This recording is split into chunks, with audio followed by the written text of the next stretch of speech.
আসসালামু আলাইকুম। এই মুহূর্তে আরেকটা বাইক ক্রয় করলাম, FZS ভার্সন 1। এই বাইকটা এই ভাইয়ের কাছে, তো ভাইকে জিজ্ঞেস করবো তার সম্পূর্ণ টাকা পে হয়েছে কিনা। আসসালামু আলাইকুম ভাই।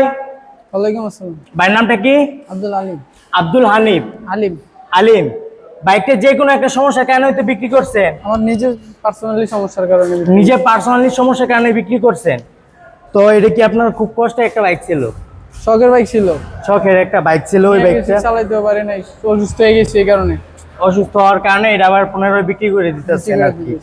এই বাইকটার লাগে আপনার তো মায়া লাগতেছে ভাই, মায়া লাগলে কি হইব, এটা বিক্রি করে ফেলছে, বুঝছেন নাই? এটার সম্পূর্ণ টাকা লেনাদেনা কি পে হয়েছে? এই যে আমার বন্ধু বুঝে নিতেছে, সম্পূর্ণ টাকা বুঝে নিতেছে কিন্তু ভাই ওইখান থেকে ওরা। ঠিক আছে ভাই, সম্পূর্ণ টাকা ঠিক আছে। তো ভাই এখন যাবেন কোথায়? কুমিল্লা। কুমিল্লা। তো ভাইজান যেন পরবর্তীতে আরেকটা বাইক কিনতে পারে সেজন্য আমাদের সবাই দোয়া করতে হবে এবং আমাদের জন্য দোয়া করবেন, আমরা যেন আরো কম প্রাইসে বাইকগুলো সেল করতে পারি। আর এই বাইকটার ভিডিও কিছুক্ষণ পরেই আপনারা পেয়ে যাবেন আমাদের ফেসবুক পেজে বা ইউটিউব চ্যানেলে। আপনারা যেইখান থেকে দেখতেছেন এখনই ফেসবুক পেজটি ফলো না দিলে ফলো করে আমাদের পাশে থাকুন। ইউটিউব চ্যানেলটি যদি সাবস্ক্রাইব না করেন তা এখনই সাবস্ক্রাইব করে আমাদের পাশে থাকুন। আল্লাহ হাফিজ।